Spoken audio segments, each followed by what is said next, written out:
با درود و وقت بخیر به یکایک شما دوستان، عزیزان، همراهان و تمام پارسی زبان‌هایی که صدای من رو هر جای این دنیای پهناور میشنوید.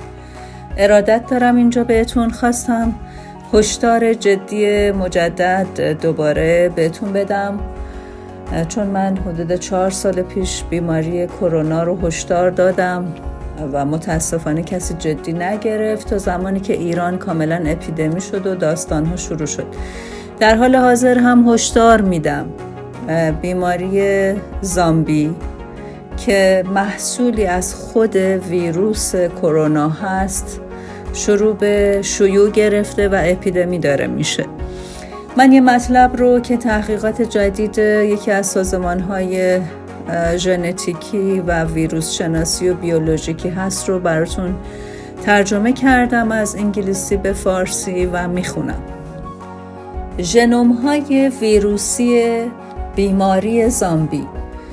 ویروس‌های زامبی محصول فرعی عفونت ویروسی هستند که بدون کمک نمیتوانند تکثیر شوند. آنها از منظر درمانی جذاب هستند، زیرا به نظر می آید چندین کار را برای کاهش بیماری انجام می دهند.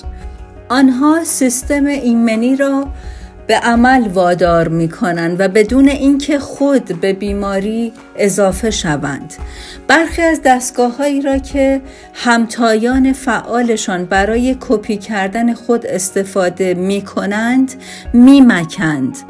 یک عفونت آنها همچنین خود را در پروتئین هایی می پوشانند که معمولاً در اطراف ژنوم های ویروسی می پیچند و در نتیجه ذرات ویروس مانندی ایجاد می شوند که می توانند در هنگام گسترش همتایان عملیاتی خود به همراه آنها وارد عمل شوند. درک بهتر از نحوه عملکرد این زامبی ها می تواند به محققانی مانند ما اجازه دهد تا زامبی ها را به عنوان درمان مهندسی کنند و در هنگام شیوع ویروس همهگیر بعدی بتوانیم به مردم زامبی های دارویی بدهیم تا از بیمار شدن آنها جلوگیری کنیم. ویروس ها با تکثیر خود با سرعت رعد و برق در داخل سلول هایی که آلوده می کنند تکثیر می شوند. با این حال برای ماشین های ویروسی که از ژنوم ویروس کپی می کنند و در ذرات جدید بسته بندی می شوند، این تولید سریع می تواند مشکل ساز باشد. این اغلب به این دلیل است که دستگاه فاقد مکانیزم تصحیح است که ژنوم کپی شده را برای یافتن اشتباهات اسکن می کند. اما حتی ویروس هایی که می توانند تصحیح کنند اشتباه هم می کنند. هنگامی که این اشکالات اتفاق می افتد، ماشین‌آلات جهش‌هایی را معرفی می‌کند، مانند جهش‌هایی که باعث دلتا SARS COVID-2 و ایجاد انواع بسیار مسری شده بیماری‌ها رو نشون میدن. اما مشکلات بزرگتر نیز اغلب مانند اومیکرون رخ می‌دهد. ژنوم‌های زامبی را اومیکرون ها ایجاد می کنند که فاقد عملکردهای تکثیر یا بسته‌بندی هستند که یک ویروس برای عفونت مولد به آن نیاز دارد. بنابراین وقتی ژنوم زامبی بسته‌بندی می شود و آن ذره ویروسی فلج شده وارد یک سلول میزبان سالم می شود، مرده به نظر می رسد و قادر به کپی برداری از خود و ایجاد زامبی های جدید نیست. اما وقتی یک ژنوم ویروسی زامبی به سلولی که قبلا توسط یک ویروس کاملا کاربردی آلوده شده است تحویل داده می شود، آنگاه مانند یک زامبی می تواند زنده شود.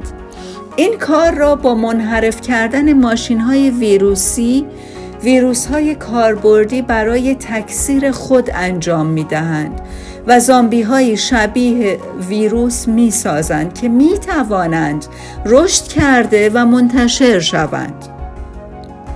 اغلب به قیمت ویروس های عفونی، بنابراین زامبی های آلوده کننده تکثیر میشن. ماشین های تکثیر ویروس های فعال رو مانند یک انگل به کار میگیرند و حداقل به نظر نمیرسد که بیماری ویروسی مداوم را بدتر کند. برای مثال ویروس آنفولانزا را در نظر بگیرید.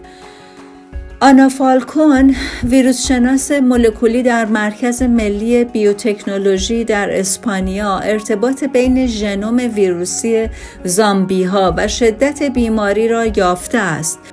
در اینجا افرادی که ژنوم های زامبی بیشتری را در بدنشون داشتن از بروز اون بیماری اجتناب می کردن و برعکس افرادی که ژنوم زامبی کمتری را حمل می‌کردند بیماری شدیدتری را نشون می‌دادند و از اون رنج می‌بردند.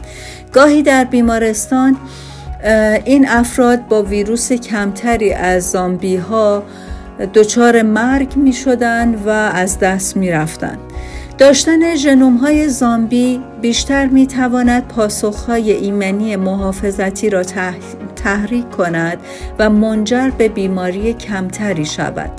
ژنوم‌های ویروسی زامبی مرتبط با سایر عفونت‌های تنفسی نیز با شدت بیماری مرتبط است، اما نتایج می‌تواند خوب یا بد باشد. ایمونولوژیست‌ها مانند کارولینا لوپز در دانشگاه واشنگتن در سنت لوئیس نشان داد که وجود ژنوم‌های ویروسی زامبی در مراحل اولیه عفونت ویروس سینوسیال تنفسی در طی 3 روز اول عفونتی که 1 تا 2 هفته است با سطح کلی ویروس کمتر و شدت کمتری مرتبطه. با این حال حضور طولانی مدت ژنوم‌های ویروسی زامبی‌ها بیش از 6 روز پس از عفونت با سطوح کلی ویروس بالاتر، فعال شدن بیشتر و پاسخ‌های ایمنی و شدت بیشتر بیماری را کاملا در دست دارند و به همه اینها مرتبطند. این نتایج روی هم نقش بالقوه پیچیده ویروس‌های زامبی را در شدت بیماری بسته به تأثیر آنها بر تولید ویروس و فعالسازی سیستم ایمنی نشان می‌دهد. خب دوستان، این مسئله بسیار مقاله طولانی و بلند بالاییه که شما میتونید اون رو تو سازمان‌های مختلف ایمونولوژی یا ویروس شناسی هرچی هست دنبال کنید. مطالب همه انگلیسیش موجود هست و زبان‌های دیگر دنیا هم داره و باید بدونید که اصلا ویروس کرونا حامل ویروس زامبی هست و افرادی که کرونا دارن احتمال دریافت زامبی رو به شدت خواهند داشت. مراقب باشید. الان هیچ دارویی براش نیست. طبق معمول همیشه اگه دارویی هم هست به آدما داده نمیشه تا آمار مرگ و میر بالا بره. امیدوارم که از این همه بلاهای ساخته شده دست کشورهای فوق پیشرفته شما در امان بمونید. همینجا براتون آرزوی سلامتی دارم. روز و روزگار خوش.